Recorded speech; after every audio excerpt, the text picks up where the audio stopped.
غلط سے غلط انسان کے لیے اصلاح کا واحد راستہ محبت ہے۔ تنقید اور تلخی چاہے کتنی ہی حق پر کیوں نہ ہو، وہ انسان کی اصلاح کے لیے کارگر ثابت نہیں ہوتی۔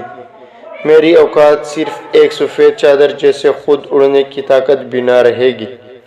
نازک مزاج ہونے سے لے کر تلخ مزاج ہونے تک کا سفر آپ سوچ بھی نہیں سکتے کتنا تکلیف دہ ہوتا ہے۔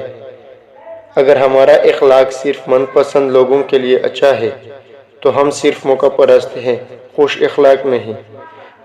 رشتے مضبوط کیجیے، زمانہ جڑے کاٹ بھی دے تو یہ گرنے نہیں چاہیے۔ تبصرے غیروں کے کردار پر کرنے والے، کیا تیری خود سے ملاقات نہیں ہوتی؟ زندگی میں سب لوگ رشتہ دار یا دوست بن کر نہیں آتے، کچھ لوگ سبق بن کر بھی آتے ہیں۔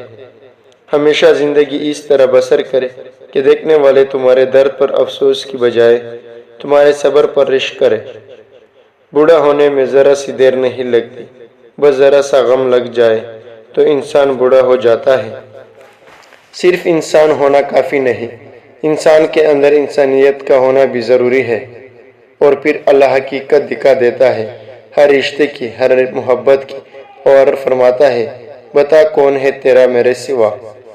انسان سختیاں برداشت کیے بغیر، غم کے بغیر، تلخ طعنوں سے گزرے بغیر ایمان کی لذت کو چکھ ہی نہیں سکتا، اللہ کے کرب کو پا ہی نہیں سکتا۔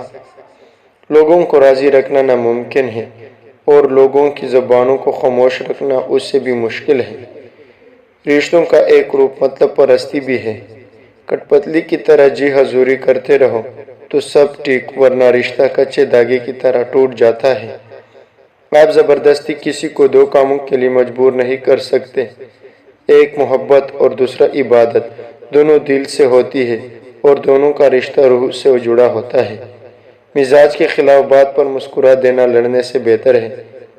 خاموشی اختیار کر لینا دب جانے کی علامت نہیں، بلکہ ترجیحات کا فرق ہے۔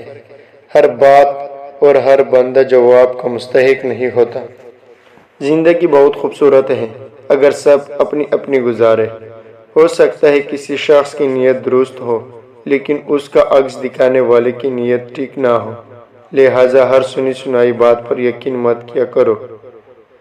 سب سے خطرناک ہماری اچھی یادداشت ہے۔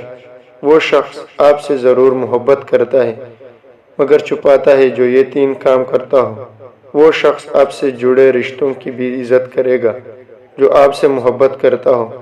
وہ لوگوں کے سامنے آپ کی تعریف کرے گا، وہ آپ کی غلطی ہونے پر بھی آپ کو غلط نہ کہے گا بلکہ آپ کو صحیح ثابت کرے گا۔